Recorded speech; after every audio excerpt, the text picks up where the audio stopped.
अरे, आज आप बड़ी जल्दी आ गए खेत से। क्या हुआ? अभी तो खाना भी नहीं बना। कोई बात नहीं, मुझे वैसे भी भूख नहीं लगी। काशी, अब लगता है बुढ़ापा आ गया है। खेत में फसल तैयार खड़ी है, लेकिन जैसे ही काटने के लिए बैठा, घुटनों ने जवाब दे दिया। लगता नहीं जी, वाकई बूढ़े हो गए हो। अब किसानी आपके बस की बात नहीं, कुछ और काम देख लो। अच्छा, अगर मैं बूढ़ा हो गया हूं तो तुम कौन सी जवान हो? देखा है मैंने, घर के काम कितने भारी पड़ते हैं तुम पर। काश एक औलाद दे दी होती भगवान ने, तो कितना सहारा होता। उदास क्यों होते हो जी? जब भगवान ने अब तक संभाला है तो आगे भी संभालेगा। एक बात बताइए, आपने अपनी माला को देखा क्या? बड़ी देर हो गई, कहीं दिखाई ही नहीं दे रही। कितनी बार कहा है बांध कर रखा करो उसे, बहुत बदमाश हो गई है, तुरंत घर से बाहर निकल जाती है। तुम रुको, मैं ढूंढ कर लाता हूं उसे। माला एक बकरी थी जिसे बड़े ही प्यार से पाल पोस कर काशी और केशव ने बड़ा किया था। उनकी कोई औलाद नहीं थी तो माला को अपने बच्चे की तरह ही वो दोनों प्यार करते थे। काशी को उसे बांध कर रखना बिल्कुल अच्छा नहीं लगता था, और माला बहुत चंचल भी थी। उसे पूरे गांव में घूमना अच्छा लगता था। केशव कुछ ही देर में उसे लेकर आता है और काशी से कहता है, काशी, ये लो, ले आया तुम्हारी लाडली को। पता है, बिरजू के खेत में घुस गई थी। अच्छा हुआ उसने देखा नहीं, वरना बड़ी बातें सुननी पड़ती। मैं बांध रहा हूं इसे, खबरदार जो तुमने इसे खोला तो। आप क्यों इतना नाराज हो रहे हो? इस बेचारी की कोई गलती नहीं है। हम इसे पेट भर कहाँ खिला पाते हैं? भूख लगी होगी तभी तो ये। तो मैं भी क्या करूं काशी, तुम तो मेरी हालत जानती ही हो ना। हम दोनों का पेट भरने लायक तो हो ही नहीं पाता। ऐसे में इसके लिए चारा कहां से खरीद कर लाऊं? तुमसे कितनी बार कहा मैंने, मान जाओ, इसे बेच देते हैं। ये भी भरपेट खा सकेगी और हमारा भी कुछ भला हो जाएगा। मैं भी आपसे कई बार कह चुकी हूँ, मैंने माला को अपनी औलाद मानकर पाला है, और औलाद को कभी कोई बेचता है क्या? काशी रोती हुई वहां से चली जाती है। केशव जाकर उसे मनाने की कोशिश करता है। अच्छा ठीक है, नहीं बेचूंगा तुम्हारी प्यारी माला को। अब रो मत, जानती हो ना जब तुम रोती हो तो मुझे कितना बुरा लगता है। हे काशी, याद है परसों हमारी शादी को पूरे 30 साल हो जाएंगे। ये देखो, मैंने कुछ पैसे बचा कर रखे हैं। परसों तुम खाना मत पकाना, मैं खाना बाहर से लेकर आऊंगा। हाँ, देखा, कहा था ना मैंने, बूढ़े हो गए हो इसीलिए कुछ याद नहीं रहता आपको। परसों करवा चौथ भी तो है, मेरा व्रत होगा। ऐसा कीजिए, ये पैसे मुझे दे दीजिए, जाकर पूजा का सामान ले आती हूँ। ओहो, ये क्या बात हुई?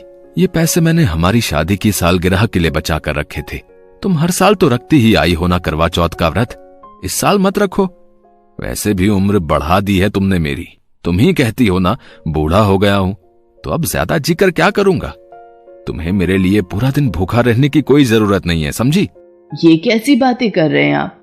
करवा चौथ का व्रत न रखूं, ऐसा कैसे हो सकता है? शादी से लेकर अब तक ऐसा कभी नहीं हुआ, और इस बार भी नहीं होगा।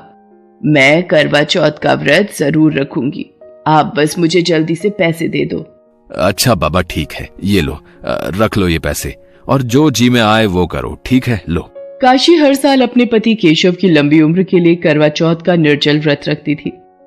वो पूजा के लिए सामान खरीदने बाजार जाने वाली थी कि अचानक केशव की तबीयत बिगड़ने लगी। उसे चक्कर आ रहे थे।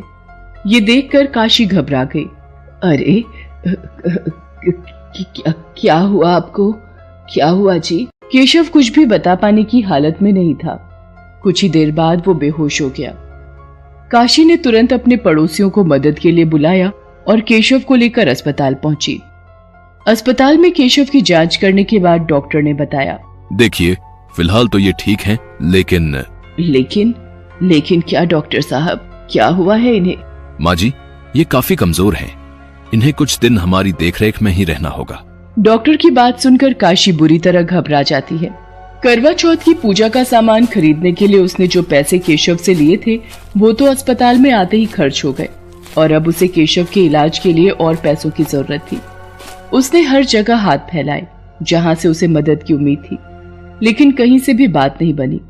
अब काशी के पास कोई चारा नहीं था।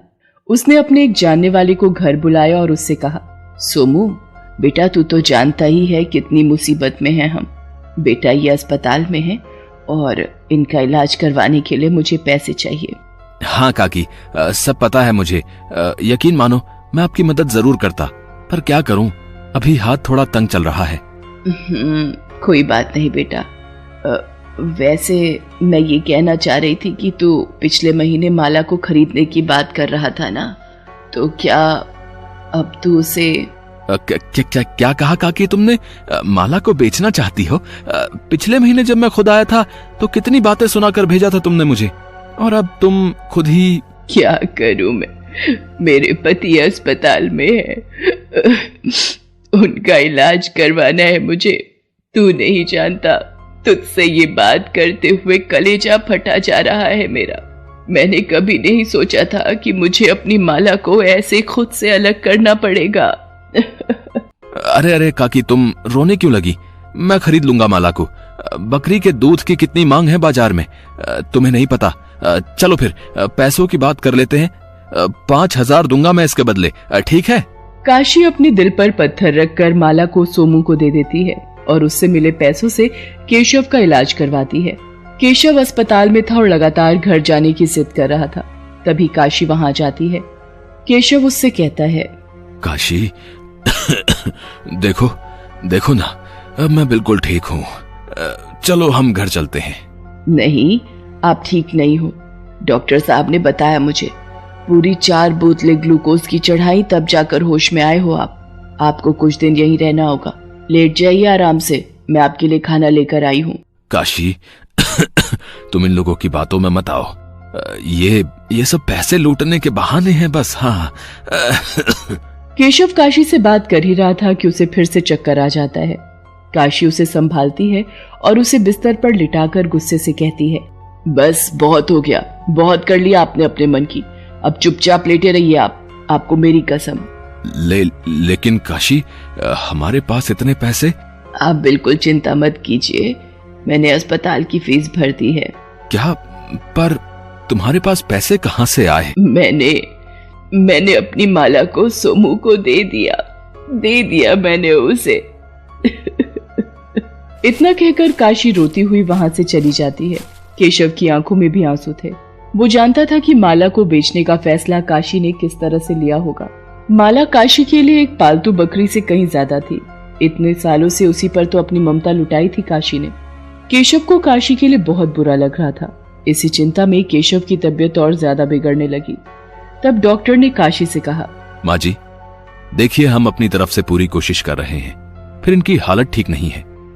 इनका बीपी बहुत लो है, बार बार चक्कर आ रहे हैं और खून की भी कमी हो गई है। इस उम्र में ये सब खतरनाक हो सकता है। नहीं, ऐसा मत बोलिए डॉक्टर साहब, आप इन्हें कुछ मत होने देना। कल मेरा करवा चौथ का व्रत है। भगवान को मेरी प्रार्थना सुननी ही होगी। माला को बेचकर भी काशी के लिए केशव का इलाज करवा पाना बहुत भारी था। वो खुद भी ठीक से खा पी नहीं रही थी, वो भी बहुत कमजोर हो गई थी। फिर भी उसने करवा चौथ का निर्जल व्रत रखा और भगवान से हाथ जोड़कर बोली, हे भगवान, मेरे पति मेरे लिए क्या है ये आपसे बढ़कर कौन जान सकता है। उन्हें जल्दी से ठीक कर दीजिए। मेरे करवा चौथ के व्रत को आपको सफल बनाना ही होगा। उन्हें अच्छा करके घर लाना ही होगा आपको। इतना कहकर काशी भगवान के सामने रोने लगती है। वो पूरा दिन बिना कुछ खाए पिए बस भगवान के सामने प्रार्थना करती रहती है। केशव सुबह से ही बेहोश अस्पताल के बेड पर पड़ा था, लेकिन काशी ने हिम्मत नहीं हारी। वो एक बार फिर भगवान से हाथ जोड़कर बोली, हे प्रभु, इतनी कड़ी परीक्षा मत लो। मेरा करवा चौथ का व्रत मुझे मेरे पति के हाथों से खोलना है। अगर उन्हें होश नहीं आया तो मैं अपना व्रत नहीं खोलूंगी। यहीं आपकी चौखट पर अपनी जान दे दूंगी मैं। मेरी माला भी मेरे पास नहीं है। मेरे पति का साथ आप मुझसे नहीं छीन सकते। रात हो चुकी थी और करवा चौथ का चांद भी आ चुका था।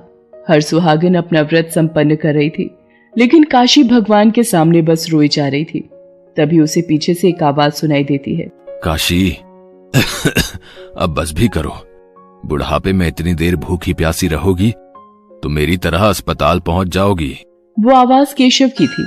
केशव को अपने पैरों पर सही सलामत खड़ा देखकर काशी की खुशी का ठिकाना नहीं था।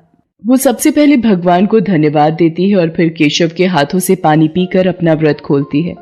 केशव अब ठीक था। डॉक्टर भी उसकी हालत में अचानक आए सुधार को देखकर हैरान थे। कहीं ना कहीं ये काशी का विश्वास और करवा चौथ के प्रति उसकी श्रद्धा ही थी जिसने केशव को मौत के मुंह से बचाकर वापस उसे सौंप दिया था।